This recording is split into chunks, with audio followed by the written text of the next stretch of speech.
Salut à tous, ici Reg, bienvenue dans les actualités cinéma et séries de la semaine. Demain, je fais une grosse annonce sur la chaîne, je lance ma plus grosse émission ever. Ça sera un truc avec du budget qui va me coûter cher. Vous allez avoir toutes les informations demain sur YouTube 18h, mais je vais profiter de chaque vidéo actualité à partir de maintenant, de vous dire qui seront les invités de mon émission et de quoi ça va parler. Donc je peux vous le dire pour cette semaine, les invités seront Grim Cujo et Haute Culture. Je vous en dis pas plus pour l'instant, mais demain, vous allez avoir toutes les informations sur ce que je lance, pourquoi, comment, mais j'espère que ça va vous plaire, et je vous tease juste un peu avec les invités, mais on va parler des actualités de la semaine, encore ça avec Scream 7. Scream 7, beaucoup de polémiques, vous savez, ils ont viré Melissa Barrera à cause de son soutien à la Palestine, Jenna Ortega s'est barrée aussi du projet, et fatalement, la bande-annonce qui est sortie aujourd'hui, si je mets la politique de côté pendant un moment, ça a l'air médiocre. Je veux dire, ça a l'air aussi inintéressant que les précédents films Scream, le 5 et 6. Donc honnêtement, politique de côté, ça n'a pas l'air bien. Ça a l'air regardable au mieux, mais ça m'intéresse pas des masses. Maintenant, pour le côté politique, j'aimerais juste dire plusieurs choses. Je pense pas que Scream va véhiculer une idéologie sioniste. Voilà, je l'ai dit, le studio peut être sioniste et les dirigeants si vous voulez, mais je pense pas que le film va véhiculer cette idéologie. Je comprends les gens qui vont boycott, je comprends les gens qui vont aller le voir, je vais juger aucun des deux.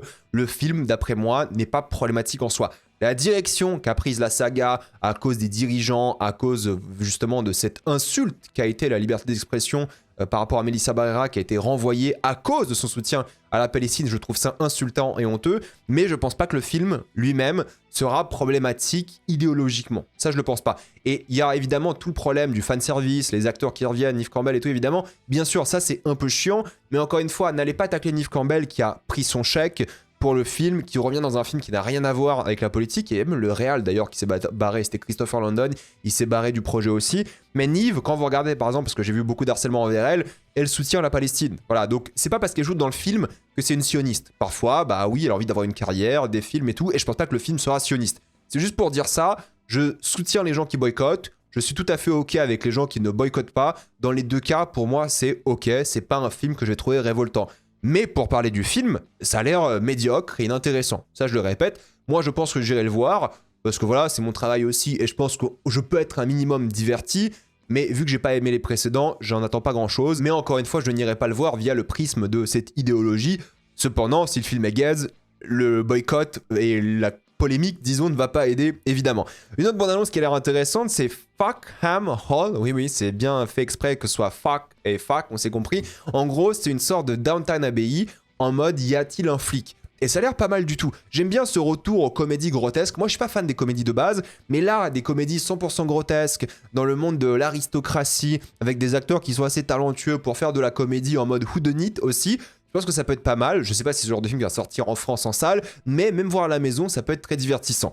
Vince Gilligan, le créateur de Breaking Bad, Better Call Saul, va sortir sa série cette semaine, Pluribus. Ça s'appelle évidemment, on va en parler, c'est évident. Je pense que je ferai le premier épisode et ensuite la saison à la fin. Mais il a dit qu'il ne ferme pas la porte à Breaking Bad, mais il veut bosser sur autre chose. Il a envie de bosser avec des héros et des héroïnes plutôt que des anti-héros. Désolé, j'ai fait la liaison tout à l'heure, mais vous avez compris. Et je pense que c'est une bonne chose de changer, de faire autre chose. Et moi, j'ai très hâte de voir Pluribus. On en parlera, mais je suis content qu'il ferme un petit peu la porte à Breaking Bad, mais pas totalement, parce qu'il y a des choses qui sont tellement bien, il faut les laisser dans le passé et se concentrer sur de nouveaux projets. Et je lui souhaite beaucoup de courage sur ce projet-là que j'ai tellement hâte de découvrir. American Horror Story saison 13 a dévoilé son casting. C'est Ariana Grande, Sarah Paulson, Evan Peters, Angela Bassett, Katie Bates, Emma Roberts, Billy Lord, Gabournet CBD, Leslie Grossman et Jessica Lange. Peut-être il y a des gens qui seront hyper contents de ce casting. Moi, j'ai pas vu American Horror Story, je me suis arrêté à la saison 2.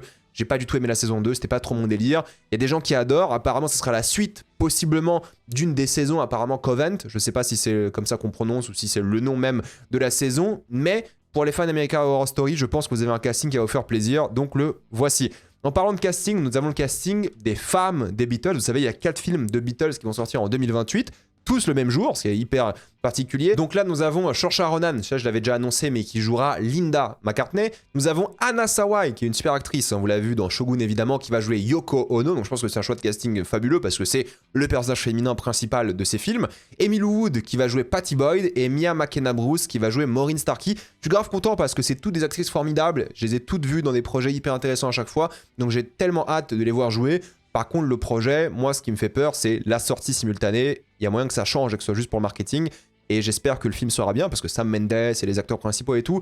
Mais voilà, les biopics musicaux, moi j'ai du mal. Mais en tout cas, en termes de casting, pour l'instant, ils sont au top. Jesse Eisenberg, il a dit un truc assez rigolo qui est pas vraiment lié au film et au cinéma, mais en gros, il va donner son rein à un étranger. Et je trouve ça bien, je trouve ça rigolo. Et je trouve que c'est marrant de dire ça maintenant à une sortie de son film Insaisissable. Ça fait un peu de marketing et je trouvais ça un peu rigolo, je voulais le partager. C'est un peu un mec qui est fascinant parce qu'il adore l'histoire, il adore la culture. Il a une femme qui est apparemment genre giga marxiste et il est allé genre en Roumanie à Timișoara voir où ils ont tué Ceausescu. Et moi, en tant que Roumain, ça me fait bizarre de voir un Américain aller là-bas en mode pèlerinage presque. C'est assez rigolo, mais c'est cool. C'est un mec qui a l'air vraiment hyper talentueux, déjà il est, mais surtout hyper intéressé par plein de choses, donc c'est cool de voir ça aussi sortant d'Hollywood. Call of Duty, le film, on a trouvé un réalisateur pour le projet et c'est un scénariste du nom de Taylor Sheridan que vous connaissez pour Yellowstone, Sicario, qui va s'occuper du projet, et c'est Peter Berg qui a fait plein de films intéressants comme Du sang et des larmes qui va le réaliser. Ça sera un énorme succès. Hein. Prendre un mec comme, je pense, Sheridan, qui est hyper populaire aux États-Unis, moins en Europe et à l'international, mais aux États-Unis, le mec, c'est presque devenu une légende, hein, pour le coup. Et Peter Berg, qui est habitué de ce genre de film, je pense que le film Call of Duty sera un énorme succès, en plus la licence. Donc je suis très curieux de voir ce que ça va donner, même si je n'ai pas joué à un Call of depuis très longtemps. Guy Ritchie et John Statham vont refaire un film ensemble. Ce sera l'histoire d'un dealer britannique réfugié aux Caraïbes qui doit retourner à Londres, mais encore une fois, Guy Ritchie, c'est compliqué parce qu'il filme des projets il y a 3 ans qui sont toujours pas sortis. Il est habitué maintenant aux plateformes de streaming. C'est un peu devenu un yes man et un peu une parodie de lui-même. Mais là, dealer, britannique, Caraïbes, Statham, Ritchie, leur 6e projet ensemble, ça m'intéresse quand même un petit peu. Scrubs, la nouvelle saison arrivera bel et bien l'année prochaine, le 25 février pour être précis. Moi j'adore Scrubs, je pense que c'est l'une des meilleures sitcoms all time, mais bon, vous savez, les projets revival comme ça en général, ça m'intéresse pas des masses. Je sais pas à quoi en penser, je regarderai, on en parlera. Mason Thames a battu un record hyper intéressant, c'est un record qui était tenu par Jim Carrey en 94. Il est au top 1 box-office américain sur 3 films cette année, Dragon, Black Phone 2 et Regretting You, première fois depuis 94, et il a fait ça très jeune, il a à peine 18 ans, donc c'est hyper intéressant. J'étais assez étonné quand j'ai lu qu'il avait que 18 ans, parce qu'on le voit depuis des années déjà, mais le mec fait aussi un peu plus vieux, j'avoue. Il a déjà une carrière de fou et j'ai hâte de voir ce qu'il va faire par la suite, même si c'est pas le plus grand acteur aujourd'hui, il a que 18 ans. Donc ça c'est dingue. Le film L'Homme de Rio, version américaine avec Sydney Sweeney, vous savez, le film français avec Belmondo, sera réalisé par Justin Lin. On veut pas un remake évidemment de L'Homme de Rio, soyons honnêtes, c'est un classique et tout, mais ça va se faire et Justin Lin, moi je l'aime bien en tant que réal. Donc voir Justin Lin sur ce genre de projet, à la limite, pourquoi pas, surtout que L'Homme de Rio c'est sorti il y a hyper longtemps, donc why not, bénéfice du doute. Jeff Nichols a annoncé son prochain film, c'est un film d'horreur gothique. Jeff Nichols est réalisateur de Bike Riders, de Mud, et je suis content parce qu'il avait du mal à trouver de l'argent pour son projet, et là c'est bon, il a trouvé avec Margaret Qualley, avec Michael Shannon et Drew Starkey, si je dis pas de bêtises. Celui-ci, ça va s'appeler King Snake, un gros projet qui va coûter cher visiblement, donc j'ai très hâte de voir ça parce que moi j'aime beaucoup Jeff Nichols. Baby Driver 2, est-ce que c'est possible? Edgar Wright, en pleine promo de Running Man, que je vais critiquer évidemment dans 2 semaines, a dit que oui, c'est une possibilité. Ils vont peut-être sortir un projet Baby Driver 2, il est en train d'écrire le scénario. Moi j'adore Baby Driver, je sais que je suis dans la minorité, j'adore ce film et je pense que ça serait bien de voir une suite parce que le concept était tellement délirant. Zack Snyder a partagé les premières images de son film de guerre qui s'appelle The Last Photograph et les images ont l'air pas mal pour l'instant. Moi j'aime bien quand Zack Snyder fait autre chose que du super-héros. Je suis pas fan quand il fait du super-héros, du mythe et tout. Donc je pense que là, ça peut le faire. Et je suis curieux de voir dans quelle direction va aller sa carrière maintenant qu'il a un contrat avec Netflix, maintenant qu'il est plus chez DC. Je pense que ça peut être que positif. Parce que son délire science-fiction, Rebel Moon et tout, c'était vraiment horrible. Mais là, ça peut être pas mal. On va voir ce que ça va donner. Woody Allen va financer son prochain film en Espagne. Il sera aidé par le gouvernement espagnol. Et c'est toujours un débat compliqué parce que Woody Allen, on peut le détester, on peut le cancel et tout, mais il est en liberté. Donc lorsque tu es un gouvernement d'un pays, toi, ce qui t'intéresse en réalité, c'est le statut juridique de la personne et le fait de financer ou pas son projet par rapport à qui il est et s'il peut légalement le faire. Donc moi je suis un peu déçu du gouvernement espagnol, mais d'un autre point de vue je comprends un gouvernement qui irait financer des films de Polanski, de Woody Allen, parce que fatalement c'est pas au gouvernement de juger non plus, vous comprenez ce que je veux dire d'un point de vue légal. Moi je suis pas d'accord de financer ces projets-là, bien sûr, mais je comprends le point de vue du gouvernement qui ne discrimine pas par rapport aux gens qui pourraient être en liberté ou qui ont été cancel médiatiquement. C'est pas au gouvernement de trancher par rapport à ça. Vous voyez ce que je veux dire? Moi, je suis pas fan. Encore une fois, moi, je suis pas d'accord avec ça du tout. Hein, mais je comprends. C'est ça que je veux dire. Moi, j'ai pas envie de voir ça. J'irai pas voir ça. Il a une carrière intéressante, Woody Allen, hein, moins intéressante que Polanski. Mais tout de même, voilà, il va continuer à faire des films. Il a dû aller dans plein de pays différents. Mais c'est toujours pareil. En Europe, on est à la fois un endroit qui accueille beaucoup de pédophiles et en même temps on a un système politique économique qui permet de financer les films de tout le monde et ça c'est pas mal aussi. Mais est-ce qu'on a envie de financer les films de Woody Allen? Visiblement en France non, mais c'est le cas en Espagne, donc vous faites ce que vous voulez de cette information. Moi je suis pas d'accord, mais je comprends un petit peu. Julia Roberts a été visiblement payée 20 millions de dollars pour jouer dans le film de Luca Guadagnino, After the Hunt, qui est apparemment un flop critique et spectateur et un flop au box-office, et le film a coûté 80 millions. C'est le film le plus cher de la carrière de Guadagnino. C'est fou qu'un projet comme ça, c'est même pas comme Queer. Vous savez, Queer qui était génial, hein. D'ailleurs, Queer ou Challengers où ils ont mis genre du 55 millions pour les deux films, enfin pas au total, hein, mais chacun. Et là, t'as un truc, After the Hunt, que personne va voir, qui avait zéro capacité de faire du marketing convenablement, qui a des critiques catastrophiques, ils ont mis un budget de fou. Là où l'autre côté, Challengers, budget, marketing hyper intéressant, Queer, même si ça a floppé, il y avait un truc à développer par rapport aux Oscars et tout. Mais là, il n'y a ni un buzz à Oscar, ni un buzz marketing, il n'y a rien du tout. Je ne sais même pas si le film sortira en France, en salle, pour vous dire. Donc c'est une catastrophe de mettre autant d'argent dans ça. Après, tant mieux, le film s'est fait, Guadagnino, ça va pas gâcher sa carrière, bien sûr. Mais 20 millions pour ça, c'est le genre de film, t'es pas payé 20 millions. 20 millions, c'est un Marvel. Hein. 20 millions, c'est des sommes que tu touches quand tu fais un blockbuster, quand tu fais un Top Gun Maverick. Bon, Maverick, Tom Cruise, il touche bien plus que 20 millions. Mais Gladiator 2, Denzel, c'est 20 millions, par exemple. Mais là, 20 millions pour ça, je suis extrêmement étonné. Après, tant mieux pour elle, hein. Mais c'est étonnant de la part d'un studio de donner autant d'argent à Julia Roberts, qui n'est plus la star de l'époque, soyons honnêtes aussi. Mais tant mieux pour elle, voilà. C'est juste que je trouve ça particulier. Je juge pas, c'est juste très très bizarre. Danny Boyle, lui, a commencé le tournage de son prochain film qui va raconter les débuts de Rupert Murdoch. Vous savez, c'est le mania des médias de la Fox qui, d'ailleurs, est voilà, en fin de vie, un peu à la succession. Et c'est évidemment Guy Pearce qui va l'interpréter. Il y aura plein d'autres acteurs que vous aimez. Et j'ai hâte de voir ça parce que j'adore Danny Boyle. Je trouve qu'il fait des super biopics. Pour moi, le film sur Steve Jobs était fabuleux. Pour moi, c'est un véritable chef-d'œuvre, ce film. Donc j'ai très hâte de voir ce qu'il va faire avec ce nouveau projet. Après, normalement, si 28 ans plus tard, partie 2 est un succès, il devrait réaliser la partie 3. Mais pour l'instant, il fait ce film-là et j'ai hâte parce que je suis très content que Danny Boyle soit de retour parce que j'adore tous ses films. Oui, même Yesterday, moi j'ai bien aimé. Il y a quoi? Son film, il y avait un film un peu bizarre. Bref, peu importe, on en parlera une autre fois. Mais là, je suis content et Guy Pearce, c'est un acteur qui mérite bien plus et tout. Très hâte de voir ça. John Williams va composer la musique du prochain film de Steven Spielberg. Ça sera son film, vous savez, sur les extraterrestres, ou en tout cas un film de premier contact, on sait pas trop. Ça a l'air vachement bien, de une, juste avec le concept, les acteurs, et John Williams qui a quoi, 92 ans, qui revient pour son ami Spielberg, c'est une folie. Et je suis très content parce qu'on va se retaper une BO légendaire. L'Odyssée va vraiment tout défoncer en termes d'IMAX. Pourquoi? Voici le site internet Culture Crave qui a partagé, on va dire, les calendriers IMAX temporaires. Ça peut changer, mais pour l'instant, ça ressemble à ça. C'est tous les films qui seront diffusés en IMAX. Vous savez qu'il n'y a qu'un seul film IMAX diffusé à la fois dans le monde. Vu que c'est IMAX, la boîte IMAX, qui décide de la distribution. Si vous suivez mes vidéos, ça vous le savez. Mais il y a un truc particulier dans cette liste, c'est que Spider-Man Brand New Day n'y est pas, alors qu'il sort quelques semaines après l'Odyssée. Pourquoi est-ce qu'un film Marvel, qui aurait pu gagner beaucoup d'argent avec de l'IMAX, rappelez-vous, Dune 2, je crois, 20% du box-office de Dune 2, c'était de l'IMAX. Donc c'est énormissime. Et ce qui est intéressant ici, c'est que l'Odyssée va prendre un mois d'IMAX. Un mois d'IMAX, c'est le record all-time en termes d'IMAX pour un film. Ça va tout défoncer en termes d'IMAX. Ça sera hyper présent. Moi, j'irai à Londres. Moi, je vous le dis tout de suite, moi, je vais à Londres voir le film en IMAX. J'en ai rien à faire. J'irai, on en reparlera. J'irai voir le film 2 fois s'il faut, mais j'irai en IMAX 70 mm à Londres. Et c'est pour ça aussi qu'ils ont vérifié et fait les préventes, voir s'ils allaient donner une porte d'entrée vers l'IMAX Spider-Man Brand New Day. Ce sera pas le cas. Pas d'IMAX sur Spider-Man. Est-ce que c'est une perte? Moi, je pense que non. S'il y a un choix à faire entre Spider-Man et l'Odyssée de Nolan, je choisis l'Odyssée de Nolan, c'est évident. Par contre, ce qui est intéressant, c'est qu'on a Flowervale Street juste là, qui est le film de David Robert Mitchell, film de dinosaure qui aura apparemment de l'IMAX. Donc ça, j'ai hâte de voir ça. Et vous voyez un peu la liste des films. Et chose hyper intéressante aussi, il y aura 2 films IMAX au même moment, Dune 3 et Avengers, parce que pour rappel, les 2 films sortent le même jour pour l'instant. Est-ce qu'il y en a un qui va paniquer? Moi, je pense que oui.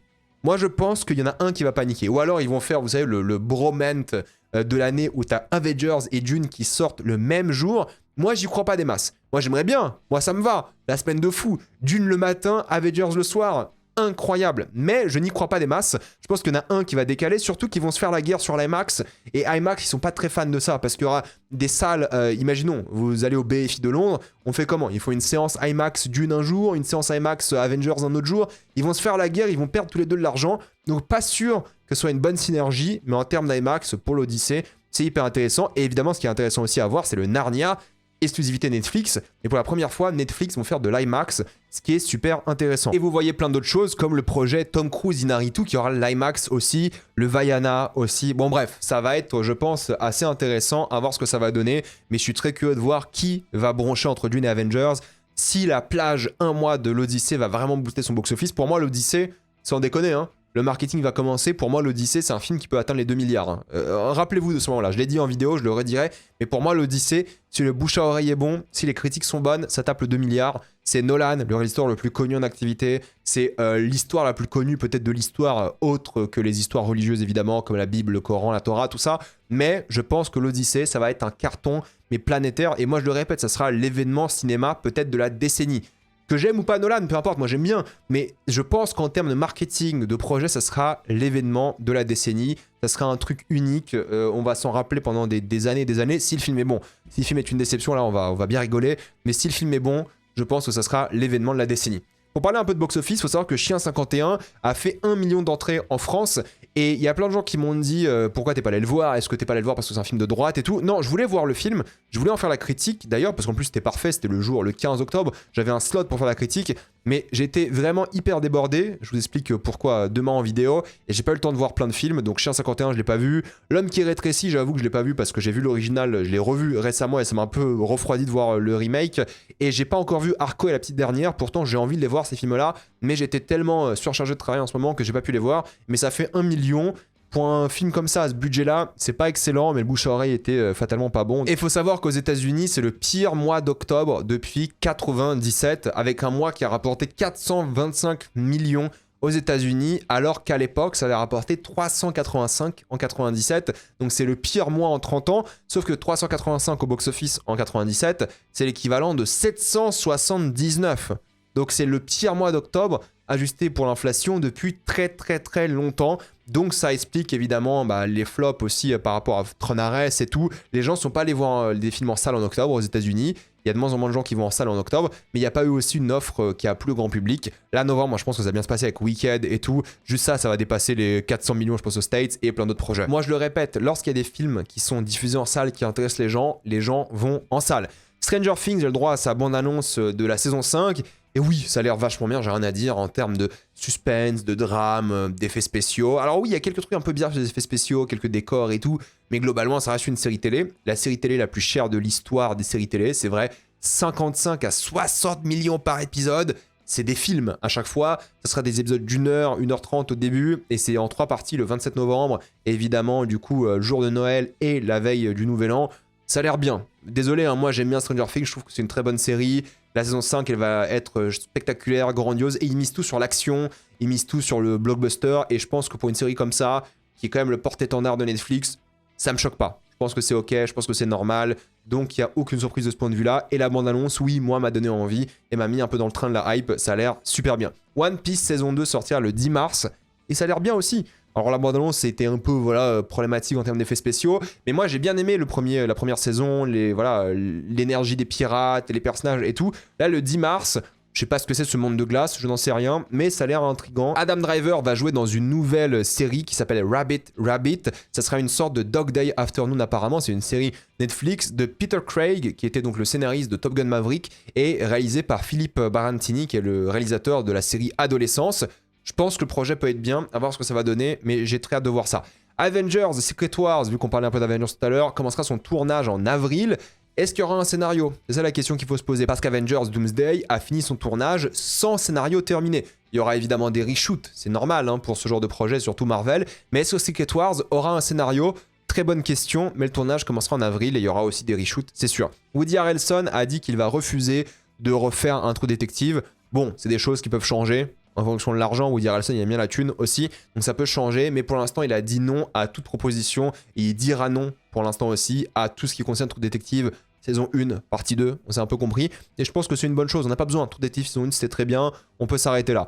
Ça, Bienvenue à Derry a battu un record, et j'aimerais juste dire un truc, moi j'ai sorti une critique de l'épisode 1, et j'ai trouvé ça nul, l'épisode 1, j'ai trouvé vraiment mauvais.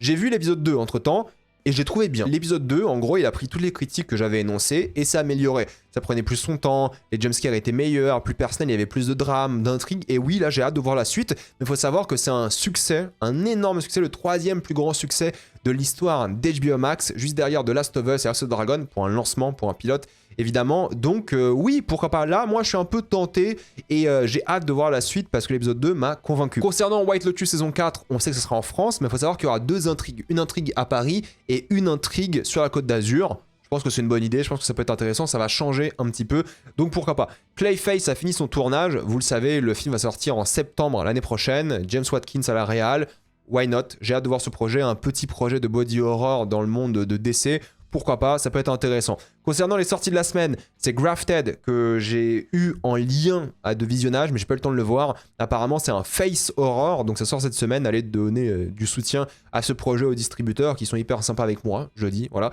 Mais j'ai pas encore vu le film, donc j'espère que ça sera bien, j'espère que j'aurai le temps de le voir.